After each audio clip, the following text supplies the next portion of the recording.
No, I don't believe it does either. But if you're talking about the waiter or whoever having that confusion, not knowing if somebody's using an e-cigarette or smoking a cigarette or a cigar or whatever, they could eliminate that concern altogether by just saying we don't want anybody using any of these within our establishment. Once again, that's voluntary. But, the Clean Indoor Air Act in New York has been a great success. And New Yorkers are now accustomed to sitting inside with smoke-free air in workplaces, in public places, in restaurants. There's no need to lose the momentum we have gained in making smoking more taboo than it had been. We see that more and more youngsters are taking up e-cigarettes. If they see adults modeling that behavior, they will think that it's perfectly fine. And as I said earlier, e-cigarettes have nicotine and other harmful chemicals. I'm not sure if you'd want your child exposed to that or take up that habit. Okay. All right. Well, thank you, Thank you. Ms. Rosenthal. Mr. Speaker, on the bill? On the bill. All right. Thank you, Madam Speaker. Just quickly, I mean, the concern when we talk about this issue is, I think, at the end of the day, we'd probably all agree that smoking is one of our largest public health concerns we have. The amount of money that is obviously spent on people who are suffering from different illnesses that are the result of smoking. Horrible suffering. We see the commercials that are put on TV to try to deter people from smoking. And I don't disagree that the Clean Indoor Air Act has been a great success in terms of, taking smoking out of these public places. It's more safe. It's nice to go home at the end of the night from a restaurant or a bar or from work and not, have clothes smelling of smoke. It's nice to be breathing clean air as you're in those places. So I don't disagree that that's been a success. But we've also, and we see this all the time from my colleagues on the Health Committee, we always have these bills coming forward, adding this and that to the Clean Indoor Air Act, and I think we've expanded, indoor to include outdoor in instances and things like that. But at the end of the day, I think it's very hard to disagree with one thing, and that's if you're going to give me the choice, just binary, one or the other, smoke a cigarette or use an e-cigarette for a person for their long-term health, I'd much rather them using an e-cigarette. There's no question about it. There's much, much less long-term health effects from using an e-cigarette. And having friends and relatives and people that I've seen start using these as opposed to smoking, people who smoked for 35 years and have never gone and picked up another cigarette, and to then take the step that probably if they're going out maybe for a drink with a friend or going out to eat or somewhere, and we're going to say to them, take it outside, I think it's only a matter of time before they're going to grab a traditional cigarette and be smoking it and dealing with all of the public health effects of doing so. So I think we have to be very careful when you think about what a large public health issue smoking is. And if there's something like this that has the potential to maybe have as large an impact on smokers and trying to get them off of, a very unhealthy habit to something that maybe it's not completely safe. I'm not saying it is, but it's certainly more safe than a traditional cigarette. I think we have to be very careful of doing things that might take them away from that and lead them toward traditional smoking. So for those reasons, I'm going to be casting my vote in the negative because I think we need to tread very carefully when we're talking about such a large public health concern and something that could be a major part of a solution to improving the health of New Yorkers. Thank you. Thank you, Mr. Ra. Mr. Murray? Thank you, Madam Speaker. Would the sponsor yield? Will the sponsor yield? Sponsor yields. Thank you, Ms. Rosenthal. I just want to start with the purpose of the bill or your goal or your aim with this bill. And if I was listening correctly, it's basically your concern is the effect on the non-smokers, those who are not smoking or those surrounding someone either smoking a cigarette or using an e-cigarette. Is that correct? Among my concerns, yes. Okay, and is it your contention that the discharge from a cigarette and the discharge from an e-cigarette is exactly the same? They're different, but there are similar concerns associated with them. E-cigarettes release nicotine and other chemicals into the air. So Okay. if we allow them to be used in what are currently smoke-free places, toxins would be introduced into the clean air that we have grown used to under the smoke-free policies of the Clean Indoor Air Act. Are you aware that with e-cigarettes there are different levels of e-cigarettes when it comes to nicotine? And one of the reasons is, as my colleague mentioned, many people use this as a smoking cessation tool. So there are different levels. You have about 4 different types. You have one level is 2.4% nicotine, then you go down to 1.8, then 1.4, and then there are 0. So there are those that contain absolutely no nicotine whatsoever. So all e-cigarettes are not releasing nicotine into the air in their discharge. But you also mentioned some other chemicals that you were concerned about. I believe was one of those the propylene glycol? Was that one of the main concerns? Well, there's a series of chemicals that have been found in e-cigarettes. And I might add that we don't know exactly everything that is in e-cigarettes because a lot of them are imported from abroad where they don't label them, they don't let us know what is in them. So there are toxins like formaldehyde, volatile organic compounds like toluene, tobacco-specific nitrosamines, metals like nickel and lead. And, I don't think I or most people need to be exposed to that. Thank you. Yes, I would give you that and say that there are many products that we use on an everyday basis that have chemicals that we don't know completely what's in everything. But I'll go with the propylene glycol, for example. Would it surprise you to know that when they aerosolize this, they actually use propylene glycol in hospitals, in their ventilation systems, to reduce airborne bacteria? So when we're talking about these as toxins and dangerous, well, not necessarily. In fact, this is also used in toothpaste. It's used in some baking products and cake icing. So, presenting it as a dangerous product, I think, might be just a little bit misleading. Well, Mr. Speaker, there's a difference between... Just a little bit of... There's a Certainly. difference... Well, thank you. Thank you. There's a difference between ingesting those chemicals and inhaling them.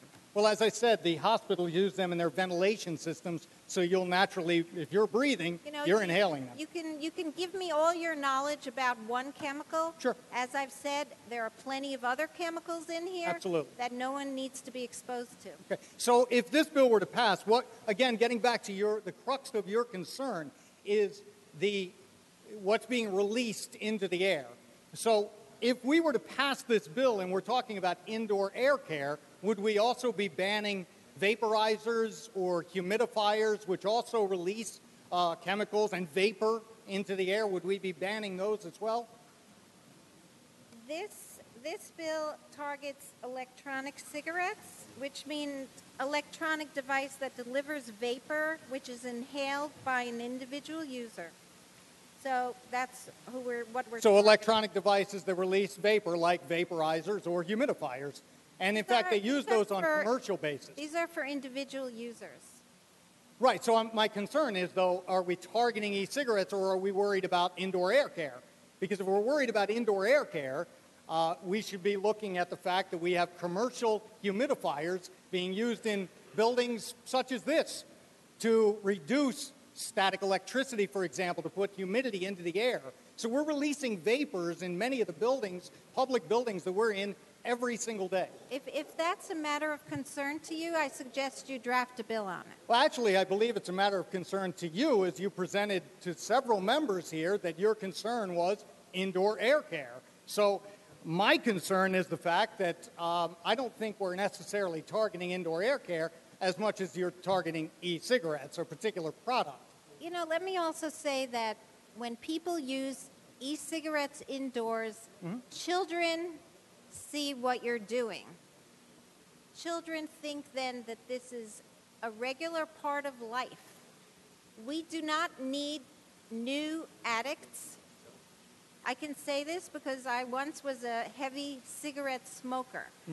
Speaking for all the former smokers, we're very happy to have clean indoor air, no vapors, no smoke in our face. And Well, it's much more healthful to have an environment free of any nicotine, any propylene glycol, any formaldehyde, any VOCs in our indoor space. Well, as I've mentioned, we've gone over the propylene glycol, I knew I could get it out, as well as the other things. But as a former smoker myself, I thank you for sharing that. And yes, I like clean indoor air as well. But many of these people, as has been brought up, are using these as smoking cessation tools to get off of smoking. That's fine. If you want to suspend your cigarette smoking, by all means, use this product. Sure. Just do not use it in indoor spaces where you cannot use cigarettes. And let me add that CDC Director Tom Frieden, who used to be New York City Health Commissioner, said last month, nicotine exposure at a young age may cause lasting harm to brain development, promote addiction, and lead to sustained tobacco use. Because some people start with e-cigarettes and then move on to real cigarettes. And I think we want to minimize all of those risks. Sure. Thank you. Thank you, Ms. Rosenthal. Mr. Speaker, on the bill? On the bill, Mr. Murray. You see, naturally, we do care about indoor air care. We don't want children exposed to nicotine. But let's be real about this. Anyone here that smokes or has smoked before, let's be honest, probably the best cigarette of the day was the first one when you got up that morning with your nice steaming hot cup of coffee. So you're sitting there at the kitchen table, you've got your steaming hot cup of coffee, which, by the way, the steam is vapor. And I will guarantee you, there is much more smoke being emitted than is vapor. Why? Because vapor evaporates. It is vapor. It is liquid. It is released. It lasts for a couple of seconds, tops, and it's gone. It evaporates. Smoke does not. I could stand here and use an e-cigarette and blow it over and over and over again. It'll never reach the other side of the room. I could do that with a pack of cigarettes, and we could fill this full of smoke. It's not the same. We're talking about apples and oranges. So if we're talking about indoor air care, then again, we're talking about apples and oranges here. Smoke versus vapor. Vapor is used, as I said, they use it in hospitals. When you have a cold, you go home, you turn on a humidifier. You run the humidifier all night. Why do you do that? Because the amount of vapor released into the air is so minimal, you need to run it all night to make a difference, to put the moisture into the air to help you breathe and open up your sinuses. That's why you run it all night, because the vapor evaporates. Smoke lingers. It stays. Yes, smoke is dangerous. Secondhand smoke is dangerous. But to actually affect someone with a small amount of nicotine in an e-cigarette, I would submit to you, you would have to sit and blow it directly into their face repeatedly over and over again to even remotely have an impact. Again, why? Because it's vapor. It evaporates. While I applaud the sponsor in her zeal to clean up the air, and I appreciate that, I just submit to you that this is not the same thing. Eliminating e-cigarettes won't even make a dent in this. Eliminating smoke, yes. Eliminating vapor, we're talking apples and oranges, and that's why I'll be voting against this bill again this year. Mr. Godfrey. Yeah, Mr. Speaker, part of the problem with e-cigarettes is that they undermine the enforcement of our anti-tobacco smoking laws, as Ms. Rosenthal explained. Part of the problem with them is that they provide an opportunity with people who are nicotine addicted to maintain that addiction while they are in places where smoking tobacco is not allowed. They smoke their tobacco at home. In places where they can't smoke tobacco, they sustain their addiction by using e-cigarettes. So while for some people e-cigarettes may be a way to help quitting smoking, for an awful lot of people they are a way to enable you to keep smoking without going through nicotine withdrawal when you're out in places where you can't smoke. As for the vapor, yes, water vapor evaporates. That doesn't mean the water disappears. It means it is no longer visible droplets in the air. It is still particles floating around in the air. But the water vapor that comes out of an e-cigarette is not really the component that is dangerous. What's dangerous is the nicotine and the formaldehyde and Lord knows what other chemicals that are in that vapor. And while the droplets of water may evaporate, the nicotine and the formaldehyde and the other things are still there in the air to poison and harm your neighbors who are involuntarily inhaling those chemicals from your e-cigarette. Those are some of the reasons why this is a very important bill for advancing public health. Read the last section. This act shall take effect on the 30th day. Clerk will record the vote.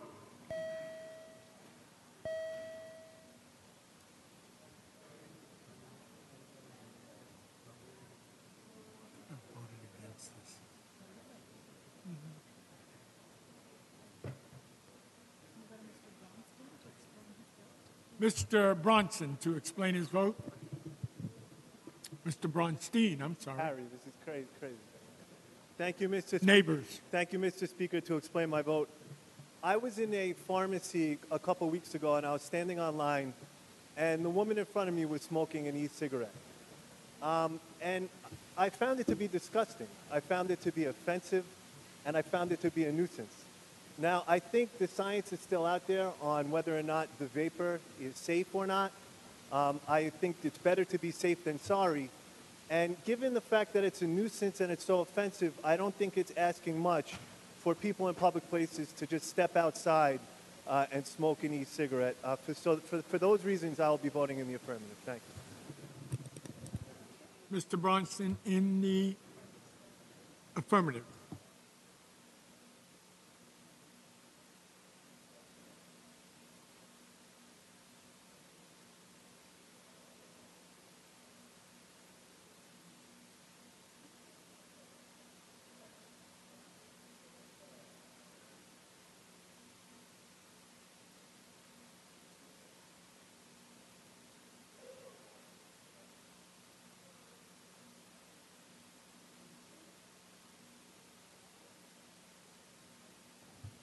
Ms. Rosenthal to explain her vote. Thank you. To explain my vote, I've tried for a number of years to pass this measure into law, and I'd like to thank the institutions and the people who have backed me up in this endeavor.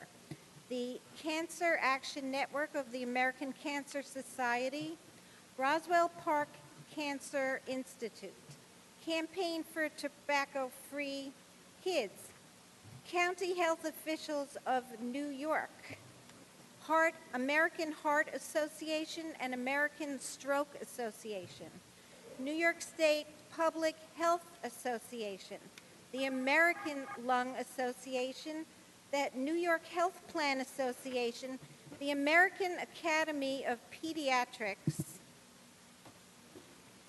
New York State Academy of Family Physicians,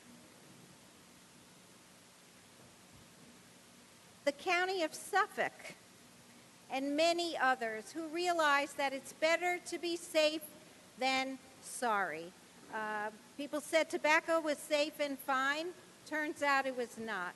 We don't know what the future of e-cigarettes is, but the FDA is regulating it as a tobacco product.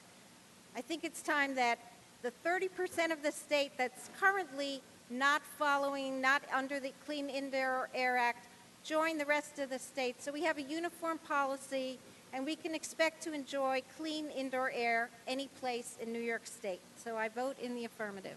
Ms. Rosenthal in the affirmative. Mr. Dinowitz.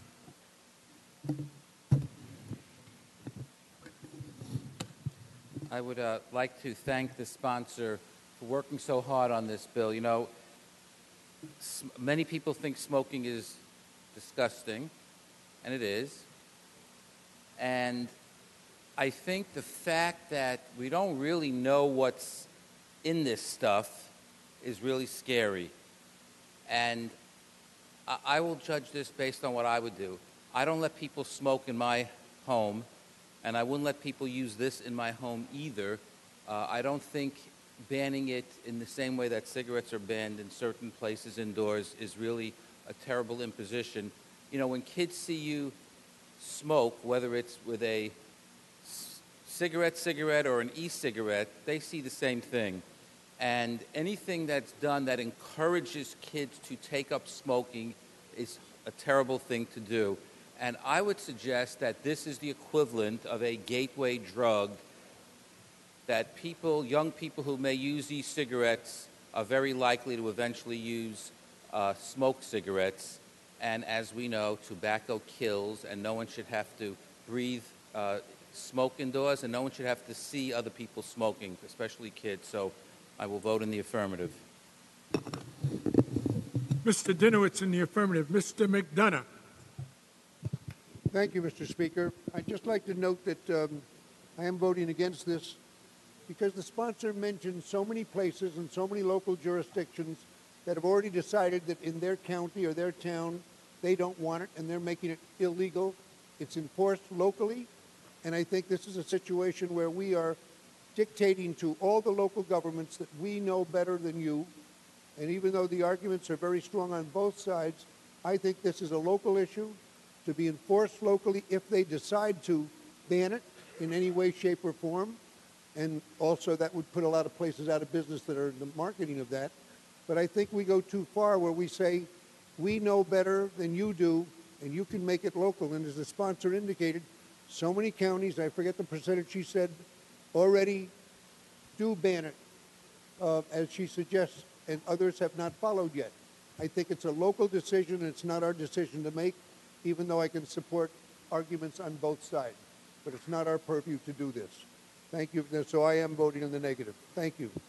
Mr. McDonough in the negative. Mr. Ra. Thank you, Mr. Speaker.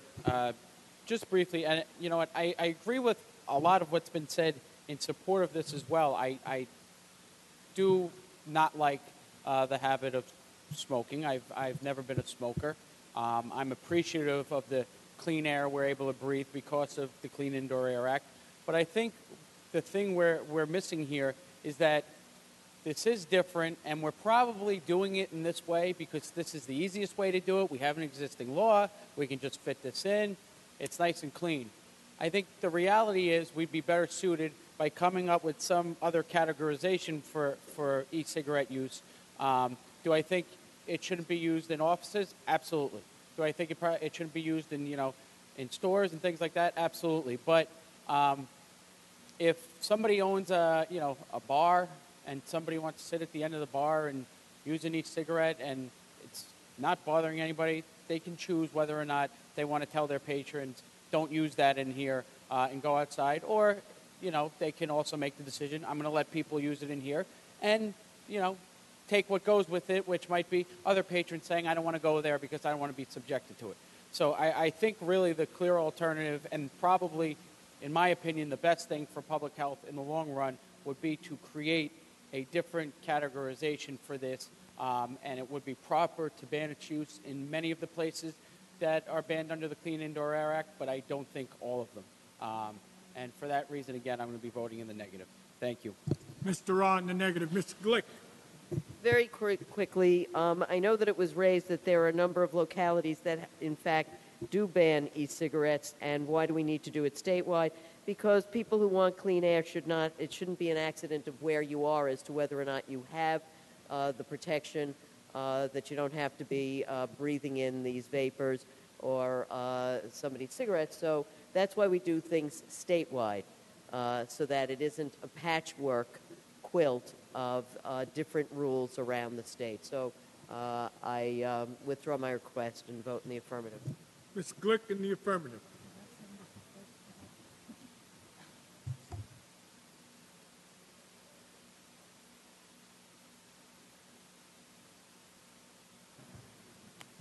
Are there any other votes? Announce the results. Ayes 83, noes 39. The bill is passed. Assembly 10,092, Rules Report 195, Ms. Peoples-Stokes, an act to amend the penal law and the criminal procedure law. An explanation is requested, Ms. Peoples-Stokes. Thank you, Mr. Speaker. And the explanation I have is amongst these papers. Here it is. So, Mr. Speaker, this is under New York State law, possession of 25 grams of marijuana or less is a violation. It's essentially a traffic offense. However, often individuals possessing small amounts are either asked to empty their pockets, or sometimes people are actually smoking it in public, and they end up with a misdemeanor. And so what this legislation is asking is that those who have been convicted of misdemeanors of small amounts that are basically illegal, had it not been in public view, we're asking that these records be sealed. Why would we want these records to be sealed, Mr. Speaker? Well, we want them to be sealed because it's actually preventing a huge amount of our society from actually having an opportunity to reach the American dream, because they're denied opportunity or access to employment. In many cases, they're denied access or opportunity for higher ed. In some cases, their families are no longer allowed to live in public housing. And so we think if these records are sealed for some, I want to say maybe 20,000 people, that they can then again have the opportunity to regain an opportunity to either go to school, get access to employment, and or not be forced out of public housing. When young people are forced into situations where they don't have many places to turn, they feel hopeless, they act hopeless, they stand on corners doing nothing with their time. And I think that if we can seal these records for a violation that had they not been forced to pull it out or been ridiculously smoking it in public, that they may have an opportunity to regain the hopefulness of the potential of the American dream. Mr. Graf. Will the sponsor yield? Will you yield, Ms. Peoples-Stokes? Yes, of Sponsor course, yields. Mr. Speaker. A couple questions. Now, is it the misdemeanor that's being sealed, or is it just a violation that's being sealed? It's the misdemeanor. A violation. It's the Class B misdemeanor that's being sealed. Okay. And the sealing can't be waived at all, correct? It could be. I mean, the courts can decide to waive it. No? It can't be waived, but if it can be opened if the courts decide that it needs to be opened. Well, so if I have criminal sale of a controlled substance, right, and it's an amount that's a felony, right, because you're saying a misdemeanor, and I want a plea bargain to bring it down from a felony to a misdemeanor, right? But part of the deal is to waive the sealing. Well, We Mr. can't Graff, do that here, right? No, those are not the violators that we're talking about at all. Well, We're talking about people who had a small amount that is quite honestly just a violation, and they were asked to take it out of their pocket. And so now it becomes a misdemeanor. Those are the folks that we're talking about. well, it's a guy smoking a joint on the street too, right? It's a person smoking a joint on the street. Correct? It could be. Okay. That doesn't mean that they are selling drugs. That means they were smoking one. Okay. Yeah, well, that's the charge. But if they're found to be selling it, okay, I'm a prosecutor. I have a person arrested for criminal sale of marijuana. Okay. And I want a plea bargain. Right. Well, one of the things that this legislation does do, Mr. Graff, it does allow the courts, the DA, an opportunity to offer a different plea. Well, let me finish the question. If you have a plea bargain and they plea bargain it down, this is what they're convicted of. So if they plead guilty to the misdemeanor, all right, then it's automatically sealed, correct?